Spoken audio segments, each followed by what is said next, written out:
Okay, Zach, that was an interesting conversation. Hey, I want to give you the A on my guitar, and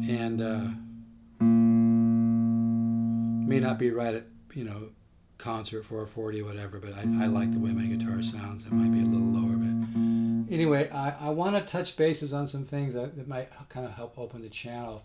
I want to first just play cycle one. This is the one from the book, by the way.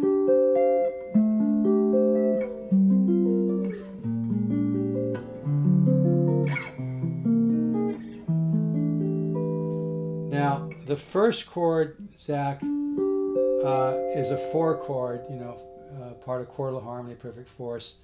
And it's up here on the 11th fret. You just bar the D and the G string on the 11th fret, and then bar the E and the B string on the 12th fret. And by the way, a lot of these chords are going to be repeating in steady, so that's why this is kind of one of the reasons I really wanted to do this today. I appreciate you working with me on this. Now I usually don't add that open string in there, but it sure sounds nice in there, so feel free to use it if you want. But this chord is a four chord. See, right there. It's got an extra major third in the top. But it's very close to a minor 7, but I don't want to get hung up in theory. I want to help you. This is more helping you kind of visualize where in the neck stuff is. So on this four chord, which we'll use a lot in the future too, you're on the 11th fret. You're barring all the way across on the 11th fret from the A string down, second finger on the 12th fret, and then of course you're barring on the 11th fret on the high E2.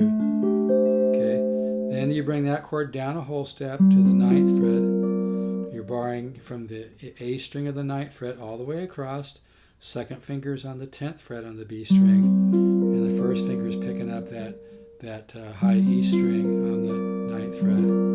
So those three again.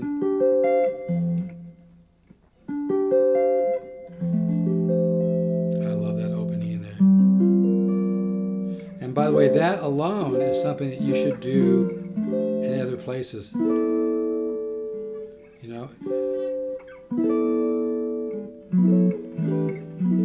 But anyway, let's not worry about that for now. So anyway, so the cycle starts there on the 11th fret. So this four chord is just the bottom four strings, the D, G, B, and E. And then this form on the 11th fret, barring all the way across from the A string down. If you want to add the low E, it just sounds so nice in there. Excuse me. Come down, I've got a little bit of an allergy thing going here. 9th fret, bar all the way across, starting from the A string. Second finger on the B string on the 10th fret. Okay, so... And then we have a 13 form. So your first finger's on the 5th fret of the low E string, second finger on the 5th fret of the D string, third finger on the 6th fret of the G string. And I obviously can't do this for every cycle, but I want to do it on this one because these are chords that you're going to use in the future too. Your fourth finger is fretting the 7th fret on the E string and the B string. So that's a dominant 13 chord, okay? A13. These strings are probably stretching out a little bit. I'm not going to worry about it. And then you go to a 7 sharp, 5 sharp, 9. Again, these are chords that will repeat in other studies, so it's good for you to we open the channel on this. So, third finger on the 4th fret of the A string, first finger on the 3rd fret of the D string, third finger on the 4th fret of the G string, and then bar the 5th fret of the E string and the B string. So, C sharp 7, sharp 5, sharp 9. Sharp 9, sharp 5, doesn't really matter. But so again, second finger, A string, 4th fret, first finger, 3rd fret, D string, that's the first finger, third finger, 4th fret, G string, and then bar with your 4th finger the 5th fret of the E and the E and the B. Move that down a whole step, B7, sharp 9, sharp 5, second finger on the 2nd fret, the A string, first finger on the first fret of the D string, third finger on the second fret of the G string, and then fourth finger picks up the third fret E string and B string, and then that ends with it's kind of a D sharp 4 chord or E flat. Okay, so we have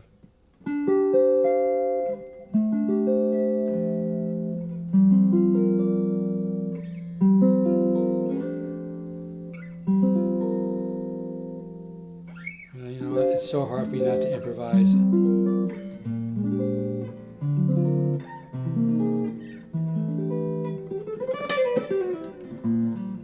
So that's cycle 1 from the book.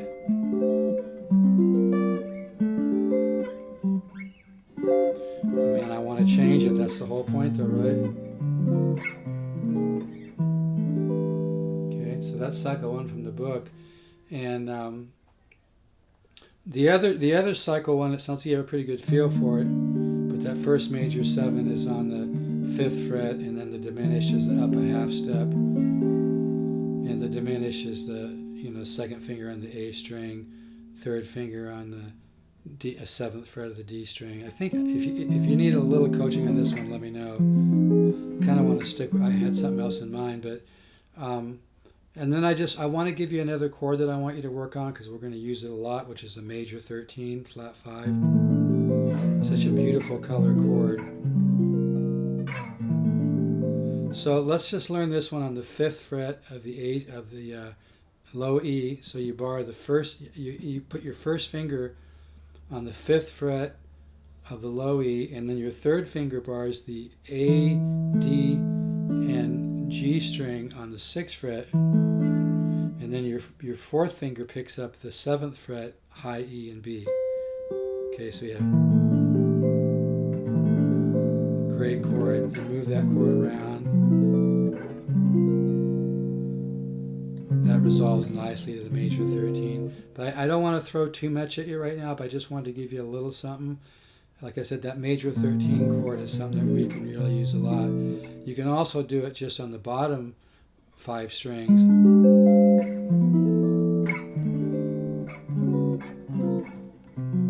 So that form, I'm up on the 10th fret with my first finger on the A string on the 10th fret, third finger on the D and G string on the 11th fret, and then fourth finger on the high E and the B on the 12th. Okay, so that's a G major 13 flat 5. It's a great chord. Okay, and those two chords you can move down.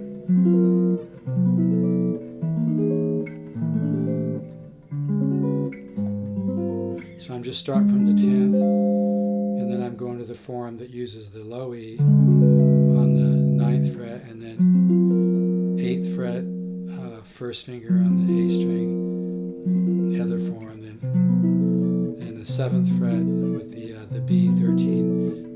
major 13 flat 5. So first finger on the 7th fret, third finger is barring on the 8th fret, the D, G, B string.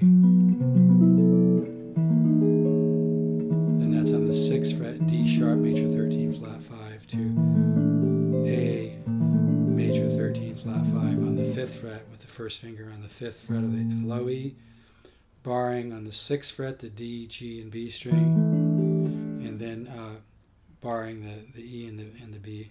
Okay, so my intuition tells me that's a perfect amount for you to start with, just to get a little bit of a feel for that. Okay. All right, and you really enjoyed our phone call and feel really good about this. Okay, buddy. Talk to you soon. Bye-bye. Here's my A again. I know it may not be perfect. All right.